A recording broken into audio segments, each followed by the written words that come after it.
I think it's and I tweeted this out, I think it's the best fight in the UFC in, I can't remember, man. For me, it was a game changer. I think it was not only the most important fight in UFC history, but it delivered. Name the last fight of that magnitude that delivered. Floyd Mayweather, Manny Pacquiao, terrible. Granted, Floyd did a great job, but it was a terrible fight. Think how much hype was around this fight, and you couldn't write this. You know what I'm saying? You literally you couldn't write how good this fight was. And I gotta be honest, man. When Conor they made him walk out first. Obviously, he lost the last one, and it's not even his division. And Nate's ranked higher, so that's why he walks out first. But when he was walking out, I knew it was going to be a good night because how serious he was. If you remember the first fight, me and Cal were watching it together at Frank Grilla's house. The first fight with Nate Diaz, when he walked out and he's high-fiving like he's in the club, I looked at Brian and went, oh, no. He doesn't realize what kind of animal he's dealing with. I went, I don't think this can be good. And Brian goes, why do you say that? I went, he's not focused. He's not taking it serious. He thinks it's just another walk in the park. And you're fighting, not only fighting one of the dogs of the UFC, but he's also experienced, way bigger, better boxer, and probably the toughest guy to ever walk through the octagon. As far as straight toughness, Nick Diaz, Nate Diaz, both of those guys are first team all tough co-captains. I'd love to hear an argument say different. So when Conor in that first fight didn't take it as serious, I knew he was in trouble. This one, there was no games. You could tell he was nervous, which I love. He was dead serious, mouthpiece in, ready to go. But when he started doing well in that first round, then he started to get a little comfortable. Like, oh no, what are you doing, man? He has to deliver those antics and that entertainment value. I get. You got to win this. You lose this fight. You lose this fight. That's 2 in a row. It's over, bro. It's over as far as there's no more Mystic Mac. Now you're just Conor McGregor, and we can't sell that.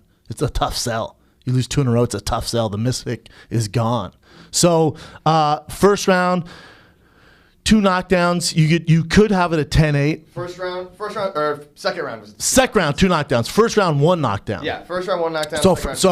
So, and before I give my critique of this fight, remember, and there's so much nasty hate out there on the internet, it's okay to be a critical thinker and critique the fight. It doesn't mean you're a troll. It doesn't mean you hate one guy more. If you take your bias out of the fight and you just look at the fight, and I see the Diaz fans posting pictures when Conor turned his back and ran in the 5th round. Well, Conor fans can post 3 different times when Nate was sat on his ass from punches to the face. So you can't take one aspect of the fight and say, oh, he won because of this. By the 5th round, he was running. No, by the 5th round, he had the fight won, and he's just trying to survive. So first round, obviously, Conor 10-9. Second round, you could argue a 10-8, 10-9. Well, let's just go 10-9 for Conor. So you have first 2 rounds for Conor. Third round, you have a 10-9 for Nate. By that third round, I was like, oh, shit, here we go again, maybe. And he looked gassed. He looked tired. That's when I was like, dude, you spent 6 figures on a camp, most expensive camp of all time. You tired after 8 minutes of fight? Like, he was tired, exhausted. Granted, he's getting kicked in the face, punched in the face, all that. So that's going to hurt your cardio, which you can't duplicate in training camp. So that third round, I was like, damn, here we go. And people thought that was going to happen. I think Nate Diaz camp thought first 2 rounds, Conor's going to tee off. He's going to get going. He's going to light him up. And as he gets going, you just got they're like a tidal wave, man. I don't know if anyone else in the world can fight like Nate Diaz does. He's like the Terminator. He just keeps. And finally, like, God, dog, what? I've tried everything. I've done everything. He just keeps coming forward. And he just finally wilt and he wins the fight. That's how tough those guys are. So that third round, I was like, man, we're in a little bit of trouble. Fourth round, the old Mystic Mac dug deep. He dug deep, but you could tell he's in trouble. We started to get his flow back. Nate, all those leg kicks started to catch up with him. You could tell. And then obviously in the 5th round, so you have first 2 rounds, Conor easy. That's not even a question. If you don't think Conor won the first round, you should never watch the sport again, and you should probably just go watch, I don't know, WWE, where you can predict the winners. So first 2 rounds, Conor all day. Third round, you have Nate. There's no argument there. 10-9 round. Fourth round, Conor. Again, that's a pretty easy one. 4th round. It's very clear to me. There's no controversy here. That's what I thought too. There's literally no controversy. I thought the exact same thing. First 2 clearly to Conor, 4th to Conor, 3rd and 5th to Nate. I've seen people arguing, lots of people, including fighters, like UFC fighters on Twitter. Legit fighters? Yeah, arguing that Nate won the 2nd round. Which I thought was probably the clearest one. Because he controlled like the last 90 seconds. And he dropped him twice.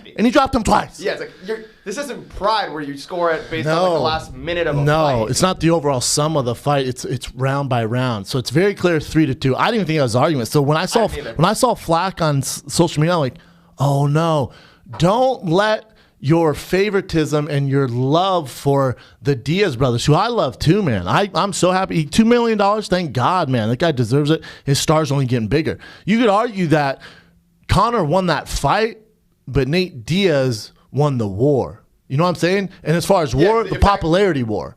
Because throwing the middle finger, this straight battle, and then with Conor, like, oh, man, that was tough. Like, in that 3rd round, I remember thinking, but not even the 3rd round. I remember in the 1st round when they're in the clinch, how big Nate Diaz is. I remember thinking to myself, God, what the fuck are they doing? Let's go pros and cons here. Granted, it's worked out. It's been great for Nate Diaz. This is the fight, and this is the magnitude of a rivalry that he's always needed in his career. And he's never been bigger. He's top 5 most famous guys in the UFC easily now. Easily, if not top 3. The question is the pros and cons of having Conor, your most famous man by far, your most famous fighter by far, fight a guy who's, what was Nate, 5th or 7th in the 175? I think it was 7th. Okay, having him, the pros and cons of him fight Nate Diaz. Like, if you look at it, it's the blueprint to how to ruin your biggest star. Granted, it's made another star out of Nate Diaz, but to have a true 145er, some will argue 55er, to have a true 145er fight a 170er who's really a true 155er, but the pros and cons are crazy. It's paid off, but that 3rd fight, I don't know if I want to see it. If you're a Conor fan, I don't know if you want to see that. I don't know if you want to see that. And Dana White made the comment, I'm over this. I'm over this whole Nate Diaz Conor thing. I want to move on. Conor's next fight, and these are the words from the bald horse's mouth there. The next fight is Jose Aldo. Get the fuck out of it. What? No one wants to see it unless you're in his camp, unless you're Brazilian. No one's trying to see a Jose Aldo Conor rematch. I'm not. That does nothing for me. Literally nothing. Nothing. That pisses me off. That fight, and it's not nothing as Jose. He's a great champion. He probably deserves it. It makes you angry. It does nothing for me. It does nothing for Conor either. And then he said, so it's either he defends his belt at 145 or vacates it, which I think he should do, or he fights Eddie Alvarez at 155. It's a tough go-to because that motherfucker can wrestle. That wrestling scares me. So that's why I was telling Brian on our last show when we were breaking this fight down, and with Rogan, that for Conor McGregor, it gets a lot tougher from here on out. You know what I'm saying? Like, you're Conor McGregor. There's no easy fights. It's literally like, all right, Nate Diaz, who's enormous, he's way bigger than you, and you had a fucking war, man. That first fight you lost. We can do that trilogy again at 155, which Nate is better at. He's a natural 155er. He's better at 155 than he's 70, so I don't know how that goes down. So it's either trilogy, Eddie Alvarez, Jose Aldo, or you fight one of the other monsters in the top 5 at 55. It's not fun. It's not, and granted that as champion, that's how it should be, but you look at it, and I don't know if he's favored in any of those fights besides Jose Aldo. Like, if you're his manager, you're kind of like, what the fuck do we do? I'll tell you what you do. I'll tell you exactly what you do and what he's going to do. All right, let's see if this plan is the same one. You fight Floyd Mayweather for $30 million and keep the rest of the UFC on ice because you're the biggest star. Get your money. Because the route the UFC is going to have you go, it's going to be fucking rocky, man. It's going to be tough. There's a lot of tough matchups. I don't know what happens. Right now, you're Mystic Mac. You just beat Nate Diaz. Huge rematch. Hopefully, it's the biggest pay-per-view of all time. I'm sure it's going to be up there, top 5 easy. His other 3 fights are. Use that, and from what I hear from inside sources, is the only reason Floyd and Conor didn't fight before, they had a venue, the teams agreed to it. I heard everything was in agreement. Money issue between Conor and Floyd, which seems to happen with Floyd a lot. Floyd thinks he deserves all the money, which is a legit argument, and then Conor thinks he deserves all the money. So they just need to come to agreement on the money.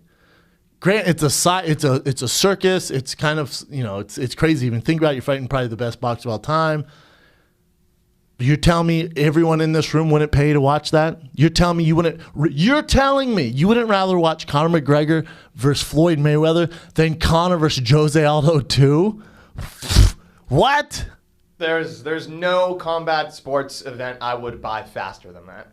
You and probably and everyone. Everyone. And everyone. The entire United States plus Ireland. It might break Manny Pacquiao, Floyd Mayweather. I guarantee you it does. And you can charge the same amount. I guarantee you it does. I'll also tell you this. I think it's a huge opportunity for the UFC because you're never going to have another Conor McGregor, a guy of his stature, with his swagger, with his presence, that can cross over and fight arguably the best pound-for-pound boxer of all time in a freak match. Floyd Mayweather, he's at the age where he can do it right now. He's not in his prime, but he's damn good. Conor McGregor, huge star. You have this one opportunity. Why not make it happen? And obviously Dana's into money. Obviously he's into money and making ratings.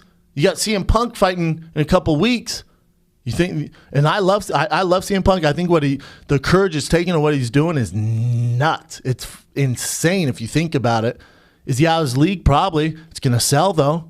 They've done it before. If you now have Brock Lesnar go from WWE to here, they're obviously in it for the money, for the big names, the big tickets. This is your golden ticket. There's nothing bigger. I know people are like, oh, it's ridiculous, though. He can't beat Floyd. I don't give a fuck about all that.